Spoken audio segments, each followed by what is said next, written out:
여전히 불타고 있는 마을. 별이 뜬 밤하늘 속으로 떨어지고 있다. 양 옆에는 검은 사다이진과 하얀 다이진이 바람에 털을 날리며 나와 함께 떨어지고 있다.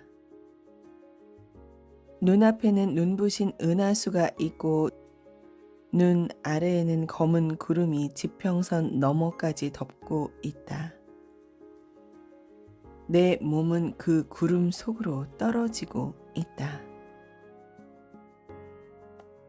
미미지야! 눈을 부릅뜨고 소리쳤다. 눈 아래 대지 전체가 하나의 거대한 미미지였다. 무수히 발광하는 인맥은 그 체내를 흐르는 마그마였다.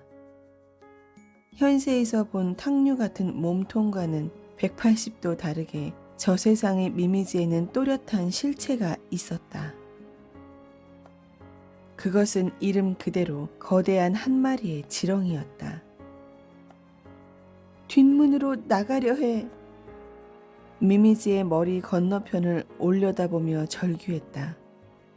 미미지는 달을 향해 그 거대한 몸을 천천히 뻗고 있었다. 그때 갑자기 짐승과 같은 표효가 들렸다. 사다이진이다. 검은 고양이가 상승하는 미미지를 향해 냐옹 한껏 울부짖었다. 다음 순간 사다이진의 전신이 부르르 떨리는가 싶더니 갑자기 거품이 터지듯 단숨에 몸이 부풀었다. 눈을 부릅떴다. 사다이진은 집채만한 크기의 짐승이 되었다. 사다이진은 미미지의 몸에 발톱을 세우고 그 몸을 제자리로 돌려 놓으려는 듯 지면을 향해 떨어진다. 엄청나게 회전하는 시야 속에서 눈앞을 스치는 하얀 털을 필사적으로 움켜쥐었다. 몸이 급속히 아래로 당겨져 절로 비명을 지르고 말았다. 강풍 속에서 간신히 눈을 뜨자 눈 아래에는 미미지를 제압하려는 사다이진의 거대한 몸이 있고 나는 그 사다이진의 수염을 움켜쥐고 있었다. 낙하 속도가 빨라져 지표가 순식간에 다가왔다. 지상에서는 미미지의 긴 몸통이 거대한 또아리를 틀고 꿈틀대는 언덕이 되어 있다. 그 언덕 중심에 오독하니 푸른 빛을 내는 게 있었다. 저건 불어대는 바람 속에서 필사적으로 응시했다. 소타시? 그것은 의자였다. 벌겋게 타오르는 미미지의 몸속에서 의자 주위만 단단하게 칠해진 듯 검은 언덕이 되어 있다. 아! 공중에 내동댕이 쳐져 지면에 머리부터 떨어진다. 아직도 목구멍에서 비명이 나오고 있다. 어깨에 매달려 있던 다이진이 갑자기 후 숨을 들이켰다. 팡! 무언가 터지는 듯한 소리가 나더니 다음 순간 부드러운 털뭉치에 감싸였다. 직후 격렬한 충격이 몸을 관통하며 낙하가 멈췄다. 다이진? 몸을 일으켰다. 나는 곰 정도 크기의 하얀 짐승의 배에 타고 있었다. 다이진이 크게 부풀어 올라 낙하 충격에서 나를 지켜 주었음을 깨닫는다. 눈을 꾹 감고 있는 커다란 다이진의 얼굴이 고통에 부들부들 떨고 있다. 이제는 한계라는 듯 부푼 몸이 쭉쭉 줄어들기 시작한다. 다이진은 잔해 속에 벌렁 드러누운 채 원래 모습인 새끼 고양이 크기로 돌아와 있다. 너 나를 지키려고. 다이진이 갑자기 눈을 떴다. 스즈메 괜찮아? 그렇게 말하고 원래 민첩함으로 몸을 일으킨다. 휴, 안도의 숨을 내쉬었다. 다시금 주위를 둘러보면서 일어났다. 여기 뭐지? 타오르는 마을에 둘러싸여 있다. 어떤 집은 쓰러져 있고 어떤 집은 완전히 무너졌으며 어떤 집은 기울어져 지붕 기와가 떨어지고 있다. 기울어진 전봇대에서 신호기가 대롱대롱 달려 있다. 여기가 저 세상인가? 시야 끝에 푸른 빛이 보였다. 소타시다. 그 방향으로 달리기 시작했다. 다이진이 어깨에 뛰어 올라왔다. 불타는 지붕 틈으로 검은 언덕이 있고 그 정상의 빛이 보였다. 그리 멀지 않다. 시궁창을 뛰어넘고 불꽃 사이를 헤치고 달렸다. 등 뒤로 땅울림이 울리고 사다이진이 포효했다. 돌아보니 다시 달을 향해 오르려는 미미지의 머리를 사다이진이 끌어내리고 있다. 막아주고 있어. 언덕으로 눈길을 돌리고 다시 속도를 높였다. 폐가 마음대로 헐떡였다. 들이켠 공기에 기묘한 냄새가 난다는 사실을 깨닫는다. 뭉근하게 달인 듯 달면서도 탄 듯한 냄새와 비릿한 바다 냄새가 섞여 있다. 그것은 지금까지 수없이 맡아온 미미지의 냄새였다. 그 달콤한 냄새는 그날 밤의 냄새였다. 이윽고 주위에 점점 집이 줄어들고 잔해도 줄고 불꽃도 줄어든다. 차가 줄고 배의 모습이 눈에 띄기 시작한다. 마을 중심부를 빠져나와 교회로 온 것이다. 사다이진과 미미지의 머리는 아주 먼 풍경이 되고 대신 검은 언덕이 눈앞으로 다가온다. 언덕에 다가가자 정상의 푸른 빛은 경사면에 가려 보이지 않았다. 언덕의 경사면을 달려 올라간다. 검게 얼어붙은 미미지의 몸에는 재가 내려 쌓여 있다. 얼마 후 경사면 너머에 푸른 빛이 보이기 시작한다. 소타씨? 품에 매달리듯 의자에 달려든다. 두 눈이 새겨진 그리운 등판을 양손으로 꼭 쥔다. 소타씨! 소타씨! 소타씨! 대답이 없다. 그것은 그저 나무 의자일 뿐이었다. 의자의 좌석을 두 손으로 움켜쥐고 힘껏 잡아당겼다.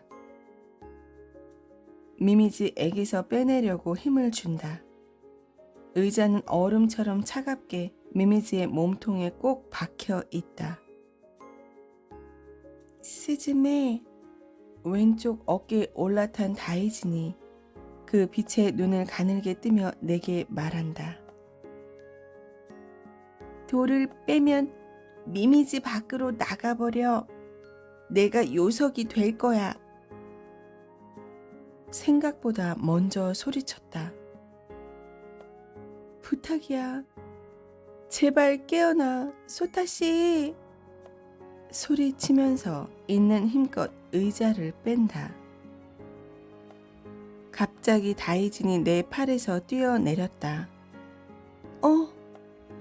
다이진은 크게 입을 벌리고 의자 다리를 문다. 너 도와주려는 거구나. 다이진이 문 다리가 아주 조금씩 올라온다.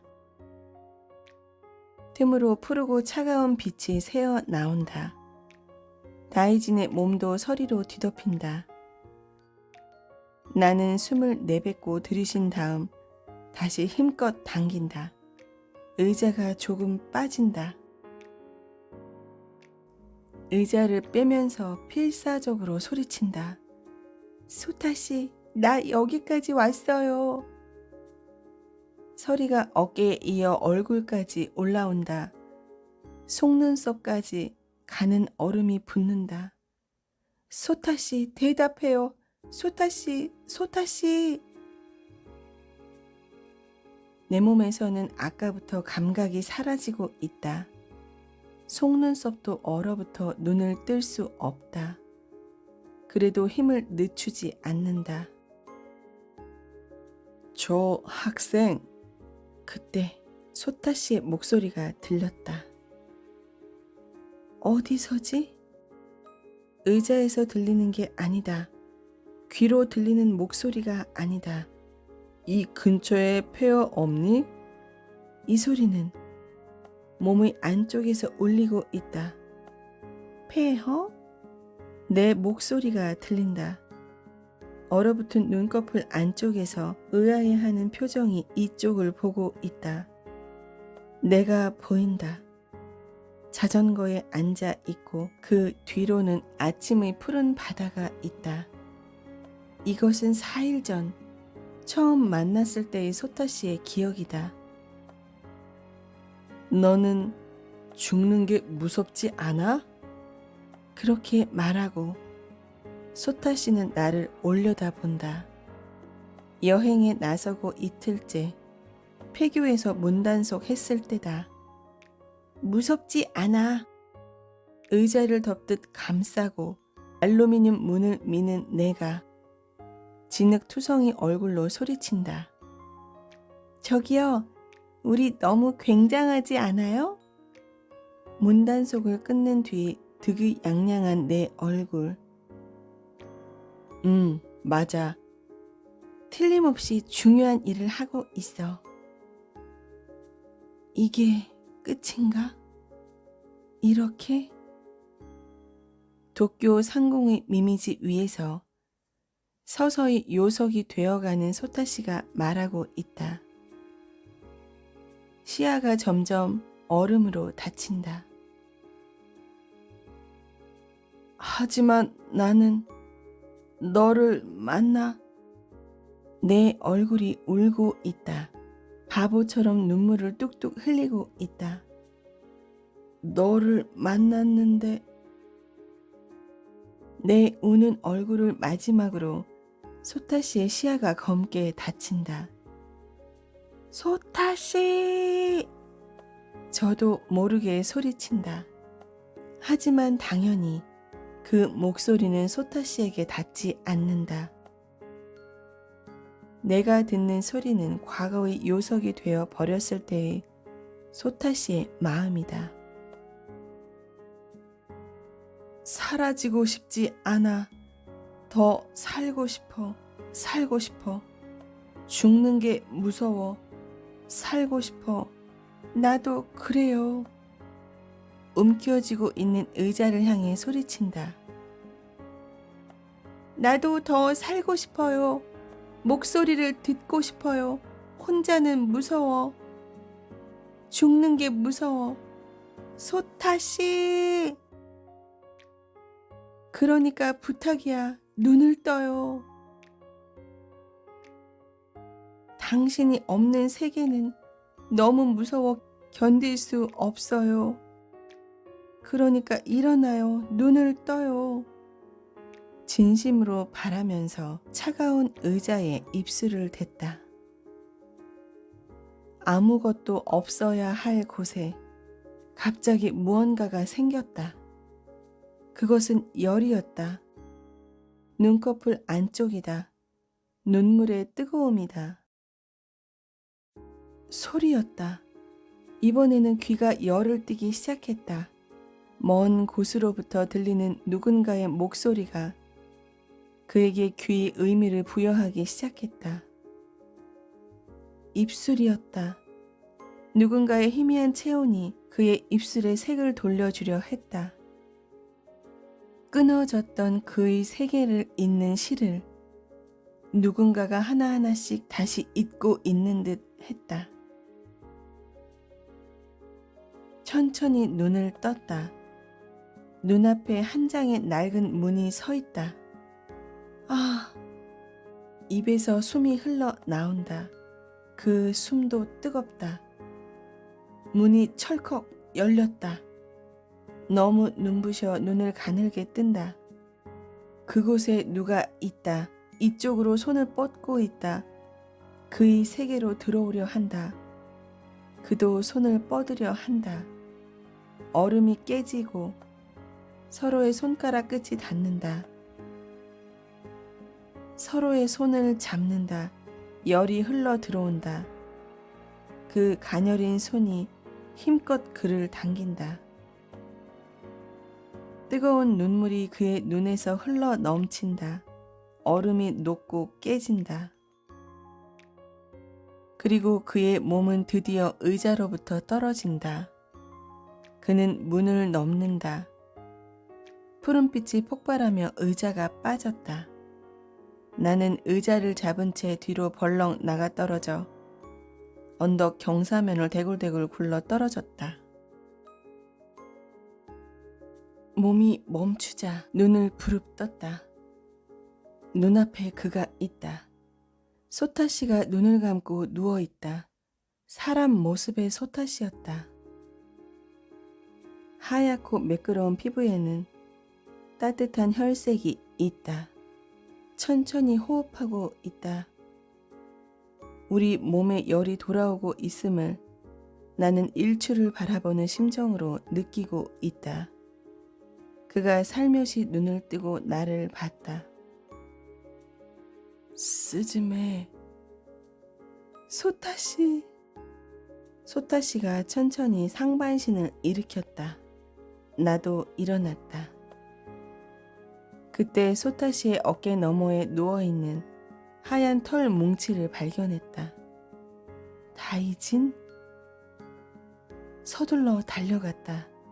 하얀 새끼 고양이가 진흙 속에 축 늘어져 쓰러져 있다. 그 작은 몸을 양손으로 들어 올렸다. 그 몸은 여전히 얼음처럼 차가웠다. 왜 그래? 괜찮아? 부들부들 가늘게 몸을 떨면서 다이진이 슬며시 눈을 떴다. 스즈메, 다이진은 말이야. 스즈메, 내 집에 아이가 되진 못했네. 잠긴 목소리가 나왔다. 뭐? 우리 집 아이 할래? 별 생각 없이 던졌던 말을 바로 떠올렸다. 응. 그때 다이진은 그렇게 대답했다. 일단 열렸던 다이진의 눈동자가 다시 감겼다. 가벼운 새끼 고양이의 몸이 돌처럼 무겁고 점점 차가워졌다. 다이진, 스즈메의 손으로 원래 자리에 돌려 놓아줘. 내 손안에 석상이 있었다. 내가 규슈에서 뽑았을 때와 똑같이 끝에 짧은 지팡이 같은 게 달린 석상이었다. 다이지는 차가운 요석으로 돌아가 버렸다. 갑자기 눈물이 솟구쳐 목소리가 제대로 나오지 않았다. 여행 내내 바라던 일인데 나는 울고 있다. 그때 고통스러운 짐승의 비명이 주변에 울려 퍼졌다. 머리 위에서였다. 올려다보니 사다이진이 미미지에 휘감겨 하늘로 올라가는 모습이 보였다. 저게 두 번째 요석인가? 소타씨가 목소리를 높이며 놀란 얼굴로 나를 봤다. 내가 데려왔어? 소타씨가 소리쳤다. 맞다. 새삼스레 깨닫는다. 지금 미미지에는 요석이 전혀 없다. 양손에 든 석상을 저도 모르게 가슴에 꼭 품었다. 머리 위에서는 사다이진이 또 울부짖었다. 크게 입을 벌리고 검붉게 빛나는 미미지의 몸통을 물어 뜯는다. 그때 바로 눈앞에 콘크리트 덩어리가 떨어지는 바람에 소타시는 몸의 균형을 잃고 땅에 구를 뻔했다.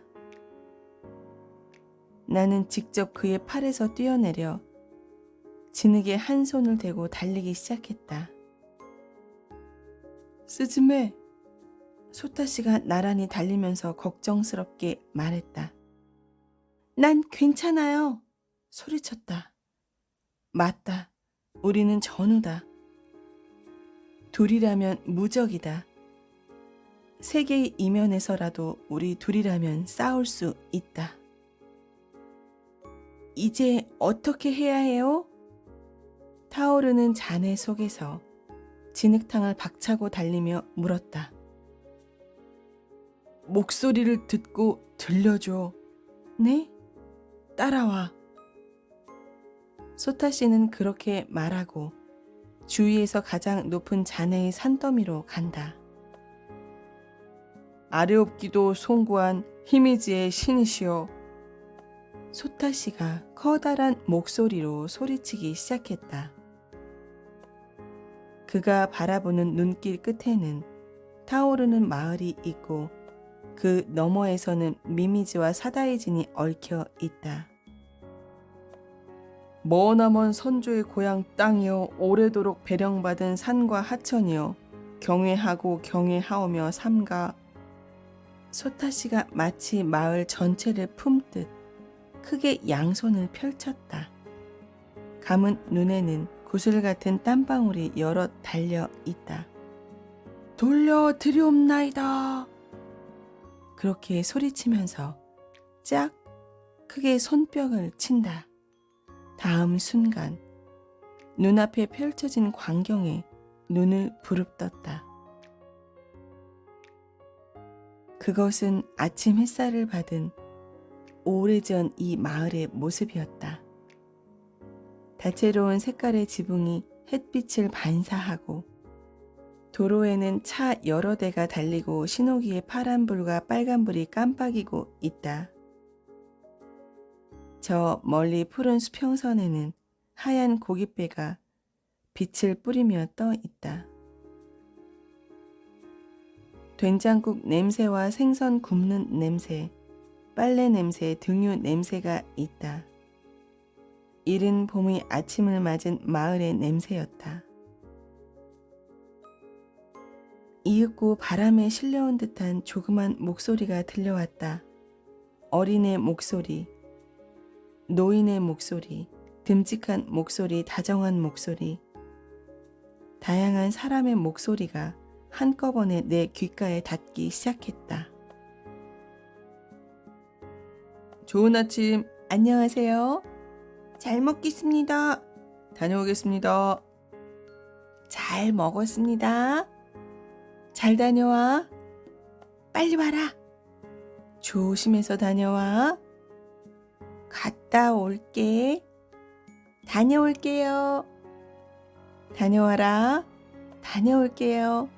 다녀올게요. 아침을 맞아 많은 사람이 나누는 대화 목소리였다. 그날 아침의 목소리였다. 목숨이 더덥다는 것은 알고 있습니다. 소타시의 커다란 목소리가 머리 위에서 울려 제정신을 차린다. 죽음이 항상 곁에 있음을 알고 있습니다. 그런데도 저희는 기원합니다. 앞으로 1년, 앞으로 하루, 아니 아주 잠시라도 저희는 오래 살고 싶습니다. 불티가 섞인 저 세상의 열풍이 그의 검은 머리와 하얀 롱 셔츠를 뒤흔들었다. 용맹하신 큰 신이시여, 부디 부디. 소타시가 눈을 뜨고 더 큰 소리로 부르짖었다. 부탁드리옵나이다. 오워. 응답하듯 사다이진이 울부짖었다. 내게 맡겨. 사다이진이 그 입을 크게 벌렸다. 타오르는 듯한 시뻘건 혀와 날카로운 이빨이 바로 코앞에 있다. 먹히겠어. 자동으로 눈을 감았는데 다음 순간 공중에서 떨어지고 있었다. 요석을 양손으로 움켜쥔 채 저 세상의 하늘에서 낙하하고 있었다. 저 먼 하늘에 똑같이 낙하하는 소타씨가 있고 그 손에도 요석이 있었다. 사다이진이 요석의 모습으로 돌아갔음을 번뜩 이해했다. 사다이진은 소타씨의 손에, 다이진은 내 손에 있다. 소타씨가 요석을 양손으로 머리 위로 들어 올렸다. 그가 떨어지고 있는 앞에는 하늘을 향해 대가리를 쳐들고 있는 미미지의 머리가 있다. 나도 아래를 내려다본다. 내가 떨어지고 있는 앞에는 하늘로 솟아오르는 미미지의 꼬리가 있다. 무엇을 해야 하는지 깨달았다. 그와 마찬가지로 나도 요석을 높이 든다. 돌려드립니다. 라고 목청껏 소리치면서 요석을 미미지의 몸에 내리 꽂았다. 그 순간 미미지를 구성하는 모든 혈관이 들끓으며 거품이 되어 터졌다.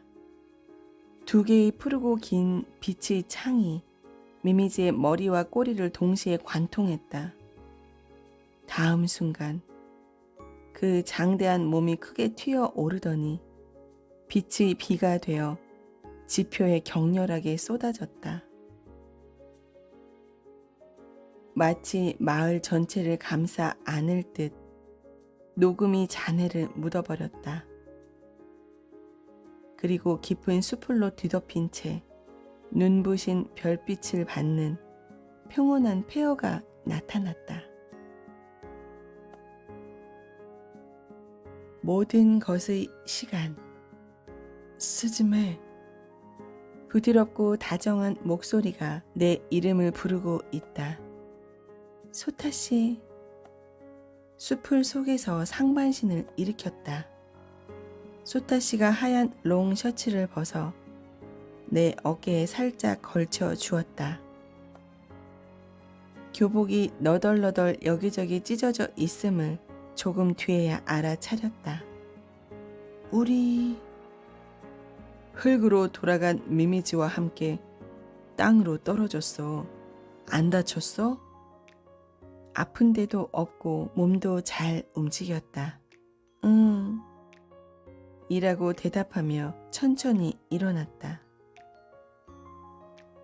페트병과 빈병, 목재와 플라스틱 장난감 등이 뒤섞여 노란 의자가 떨어져 있었다. 풀밭에 주저앉아 낯익은 의자를 들었다.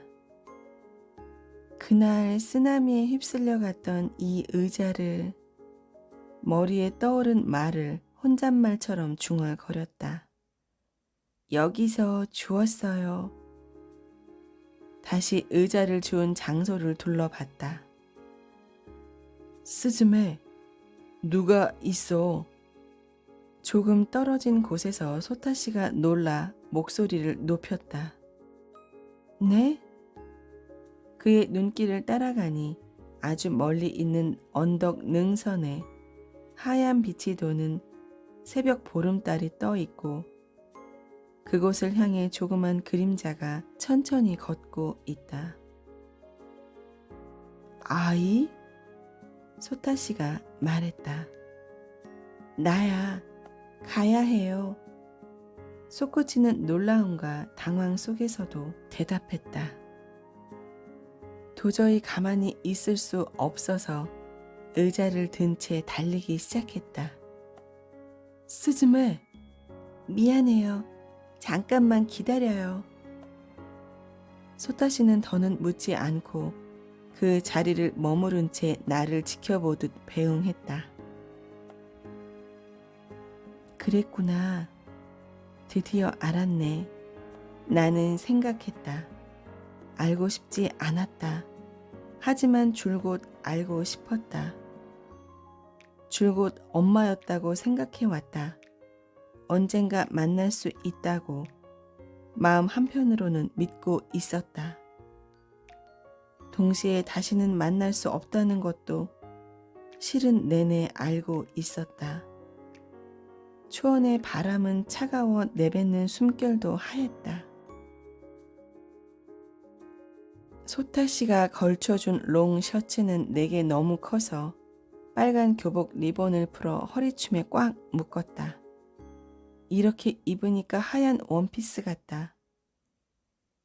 발에는 도쿄에서 신고 나온 소타 씨의 검고 커다란 부츠가 신겨 있다. 포니테일이 풀린 머리는 어깨까지 내려오는 스트레이트였다. 내 머리는 어느새 그 무렵의 어머니와 비슷한 길이로 자라 있었다. 스즈메. 걷다 지치고 찾다가 지쳐 절망에 잠긴 소녀를 천천히 나를 돌아봤다. 4살의 나였다. 엄마를 찾다가 우연히 뒷문을 통과해 저 세상에서 길을 잃어버린 나였다. 엄마? 스즈메가 물었다. 망설인다. 스즈메가 뭘 바라는지 가슴 아플 정도로 잘 알고 있다. 그러나 아니야. 대답하며 고개를 저었다. 스즈메의 눈에 눈물이 차오르는 모습을 어쩔 수 없이 바라만 봤다. 하지만 그녀는 울지 않았다. 스즈메의 엄마를 모르세요? 곱은 조그만 손을 배 앞에 가지런히 모으고 최대한 자세를 바로잡고 강하게 말했다. 엄마도 스즈메를 계속 찾으며 걱정하고 있을 테니까 스즈메는 얼른 엄마한테 가야 해요. 스즈메. 스즈메는 몸을 비틀어 나를 밀치고 달리기 시작했다. 도망치듯 내게서 멀어진다. 달리면서 별이 뜬 하늘에 대고 소리친다. 엄마 어딨어? 엄마! 고개를 들었다. 그러자 눈끝에 노란 게 보였다. 손등으로 두 눈을 꾹 눌러 눈물을 닦고 그 어린이용 의자를 들고는 스즈메에게 달려갔다. 스즈메, 울부짖는 소녀 옆에 의자를 놓고 쭈그려 앉았다. 있잖아, 스즈메, 이것 좀 봐. 어? 스즈메의 의자다. 그거. 그렇게 말하고 의아한 표정으로 나를 올려다 봤다. 어떻게 말해야 좋을까? 있잖아, 스즈메. 지금은 정말 슬퍼도 나에게 해줄 수 있는 말은 사실뿐이다. 아주 단순한 진실 뿐이다. 스즈메는 앞으로 아주 잘 자랄 거야. 바람이 강하게 불어와 우리의 눈물을 뺨에서 하늘로 날려버렸다. 하늘은 더 캄캄해지고 별들은 더 빛났다. 그러니까 걱정하지 마. 미래 같은 거 무섭지 않아. 스즈메의 눈동자에 별이 비친다. 있잖아, 스즈메. 너는 앞으로 누군가를 아주 좋아하게 되고 너를 아주 좋아하는 누군가와 많이 만날 거야. 지금은 깜깜하기만 할지 모르지만 언젠가는 꼭 아침이 와. 아침이 오고 또 밤이 오고 그것을 수없이 반복하며 너는 빗속에서 어른이 될 거야. 스즈메는 나를 올려다보면서 의아한 표정으로 물었다. 언니는 누구야? 나는 말이야. 따뜻한 바람이 불었다. 발 밑의 풀과 꽃들이 바람에 휘날려 춤추듯 우리 주위를 맴돌았다. 몸을 굽혀 스즈메에게 노란 의자를 내밀며 말했다. 나는 스즈메의 내일이야. 스즈메의 조그만 손이 의자를 꼭 움켜 쥐었다. 멀리 언덕 위에 어른 둘의 실루엣이 보였다. 하나는 키가 큰 남자이고 하나는 원피스를 바람에 나부끼고 있는 여자였다. 그들은 똑바로 소녀를 바라보고 있다. 바람에 흔들리는 초원에서 은하수 별빛을 받은 둘의 모습은 정말 그림처럼 아름다웠다. 그 모습은 4살 소녀의 눈에 영원히 각인되었다. 소녀는 다시 앞을 보고 힘차게 문을 넘어섰다. 노란색 의자를 소중히 안고 잿빛 세계로 소녀는 돌아왔다. 그리고 어린 손으로 그 문을 꼭 닫았다. 나 잊고 있었어요. 돌담에 세워진 문을 닫은 후 아직 손잡이를 쥔 채 그렇게 중얼거렸다. 소중한 것은 이미 전부 아주 오래전에 받았다는 것을.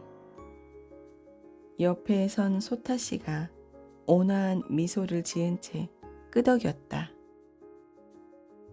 손잡이에서 손을 떼고 목에 건 토지 씨의 열쇠를 꼭 쥐었다. 문 표면에 떠오른 빛의 열쇠 구멍에 열쇠를 꽂았다. 그리고 아침 공기를 가슴 가득 들이켰다. 초목과 바다와 사람의 생활이 섞인 마을의 아침 냄새였다. 내가 살아갈 세계의 냄새였다. 다녀오겠습니다. 그렇게 말하며 내 뒷문을 잠갔다.